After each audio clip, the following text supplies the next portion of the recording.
hold it, and hold it. First things first. I don't know exactly when they'll be getting here. I just know it will be soon. As far as everything else, we'll just have to figure all that out later. Now, I know this is going to be strange and a huge strain on all of us, but I'm counting on you to be the Christians I raised you all to be. Just put yourself in those kids' places and imagine how you would feel in a situation like this. So I'm asking for your help and patience and understanding. Do you understand?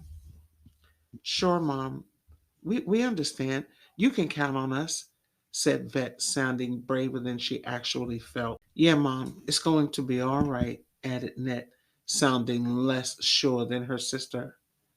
There was a hollow feeling in the pit of her stomach, sort of like the feeling one would get when they knew a meteor was about to crash into the earth, destroying life as they knew it. And that is exactly how Net felt, like a giant meteor was heading straight for their lives, about to destroy their perfect little family. She was not happy at all with the coming visitors, and she had already made up in her mind she was not going to welcome them with open arms. Okay, so she was a Christian. But Christian or no Christian, nobody was coming into her bedroom not without a fight. The girls talked a little longer with their mother, reassuring her all would be okay, and then went to their rooms to digest the day's events. Man, this is messed up, said Net with disgust. Why? Questioned her sister, not knowing if she was talking about the death or the new addition to the family. What do you mean, why? Did you hear what Mommy just said? We gotta let those half white kids stay here. All I know is they better stay out of my room. I don't believe you.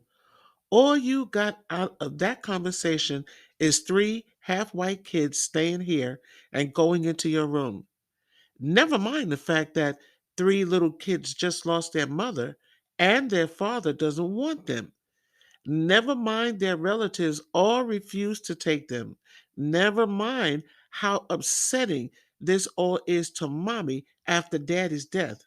No, you just keep on thinking about your own little self. Don't preach at me, Vet. I heard what mommy said. I'm just saying, this house is not big enough for three more people to be living here. Where is your compassion? That is not a Christian attitude at all. Don't preach at me. Somebody needs to. What is your problem? I don't have a problem, she snapped as both girls fell silent. Lynette had promised herself she wasn't going to say anything to her sister about the incident in the lunchroom, but she felt that old familiar pang deep in her gut that she always got when something was wrong with Yvette. Net loved her sister more than she would ever admit to anyone. Being the baby of the family had its advantages, and she loved being spoiled. But Net had built a reputation of being a tough, no nonsense kind of girl. She walked around the school with her head in the air, shoulders squared back, and butt sticking out as if daring someone to say something to her. And many of the lesser grades indeed were afraid to say anything to her.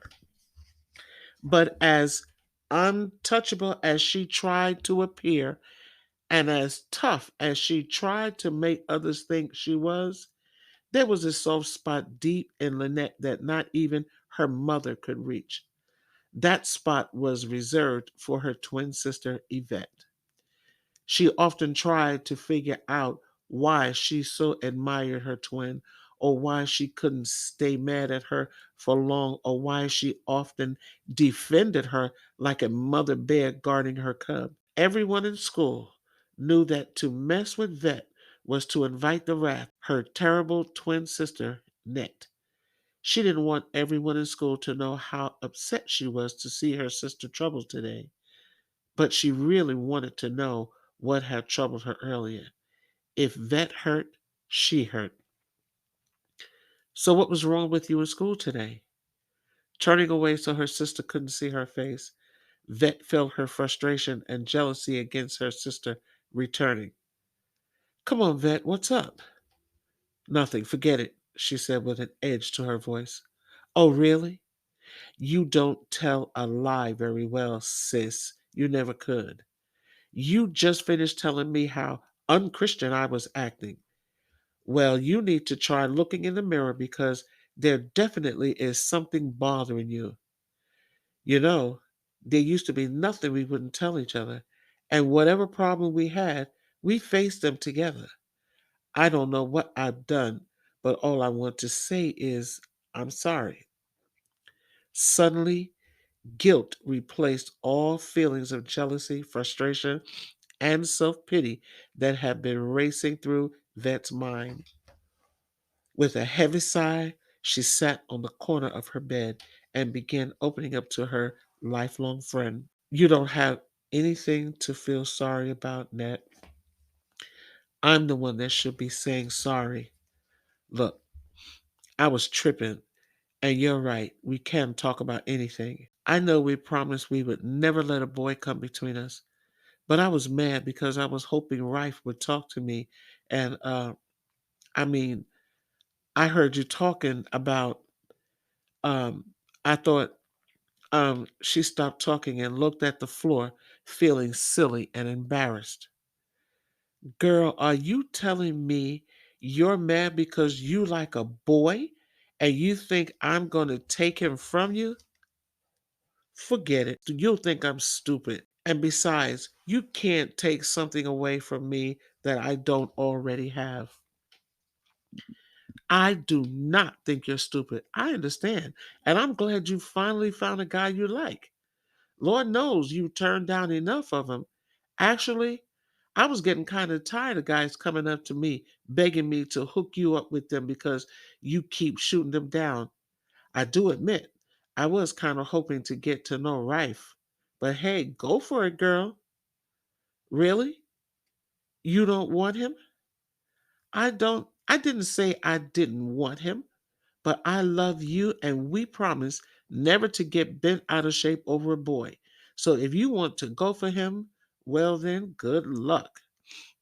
Getting up off the bed, Vet walked over to her sister and hugged her. I was such an idiot. Thanks. I love you too. The girls stood embracing for a while and then sat discussing the day's events, including, but especially, Rife.